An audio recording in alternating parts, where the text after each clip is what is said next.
I'm Denise Hansard, an ex-corporate girl turned CEO working with women on transformation for what's next in life. Why me? Been there, done that.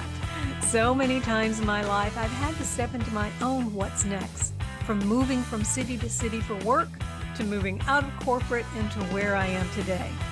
This What's Next program is all about you, turning your dream life into your real life. So come with me. Let's see what's next for you. Hello, everyone. It's Denise Hansard. I'm your life architect and intuitive geek. And I just wanted to come on with you today to talk about my experiences with what's next, because that's what I help women with, is to figure out what's next in their life.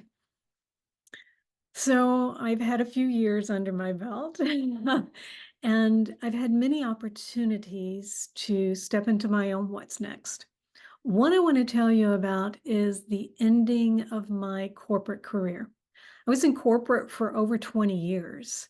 And I loved it. It gave me great opportunities to travel the world, climb the ladder. I made it up to senior level positions.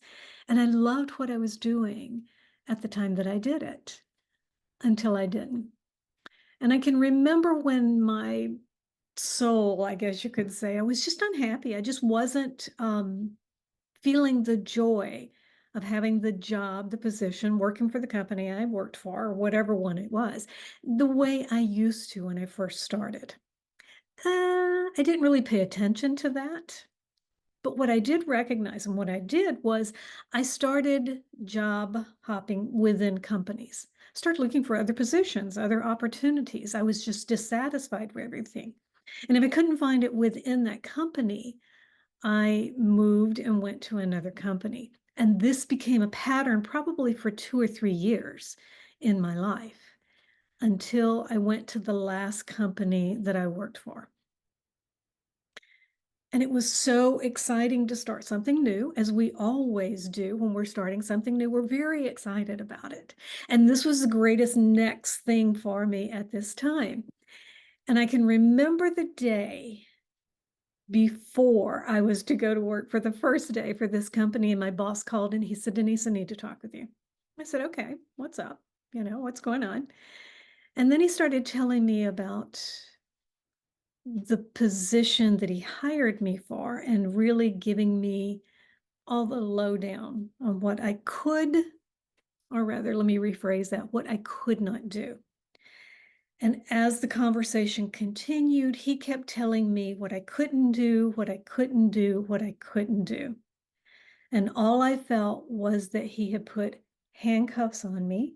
And with each thing he told me I couldn't do, the links of the handcuffs became shorter and shorter and shorter, and my wrists were bound together. That's the way I felt at that moment. And I even told him that. I said, "You do realize you brought me in to make changes, transformation, because I'm really good at that.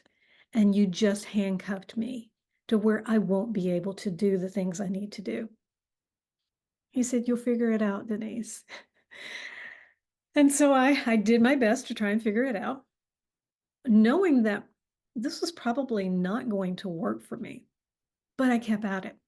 And why did I keep at it? Because that's all I knew.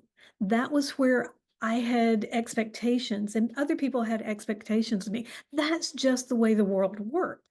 You went into corporate, you usually stayed with the same company for your whole life, or so my dad and my family thought. And yet I couldn't do that. It was like every 4 years I was changing something up, because I've always been a creature of change, of learning, of growing, of moving into something else. But that's what was expected. You went into a corporate position, you retired from that corporate position, hoping you'd have a pension. Not quite. And with this, I just went, oh my gosh, how long is this going to last? And about 9 months later, company was going through some difficulties, as you can very well imagine, not wanting to change much. And my boss came in and sat down and he looked at me and he said, "Denise, we're going to have to let you and your whole team go." And when you have that moment that you feel like your whole life has just crumbled before your eyes, it's like the rug was pulled out from under me. And I could feel my face getting warmer, and I could feel the tears, the burning sensation behind my eyes, because the tears were coming. And then all of a sudden, a calmness just kind of flowed over me. And I looked at him and I said, "Thank you. This is a blessing." Well, as you can probably imagine, he was expecting tears and he could handle that, but he couldn't handle the acceptance of what I was giving him. And of course, he fumbled up and said, "Go see HR," and ran out of the room.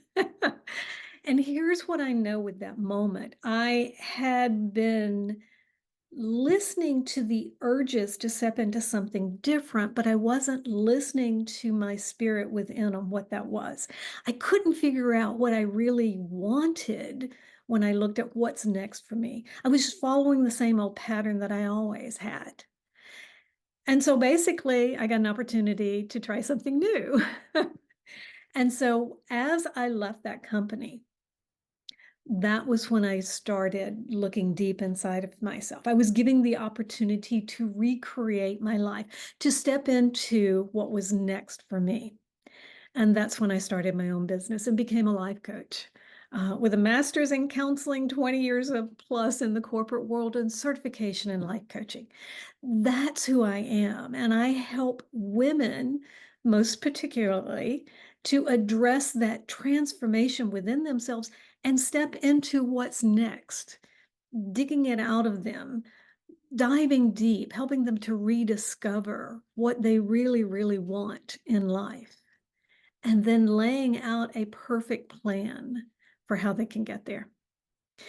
So what I remember from this, and what my boss literally came back and told me later, because I had to stay for 3 more weeks without telling anyone that, "Oh, by the way, I don't really work here anymore." And I kept working the way I normally would, because that's just who I am.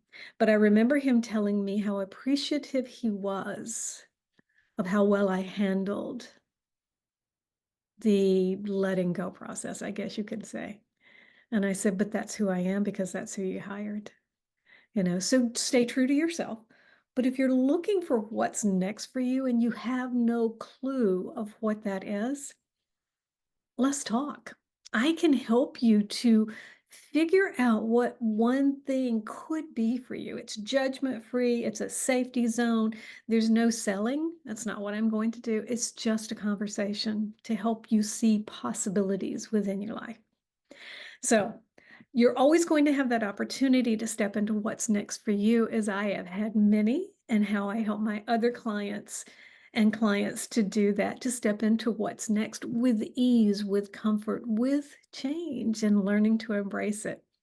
So again, I'm Denise Hansard. I'm your life architect and intuitive geek. And here's to your what's next.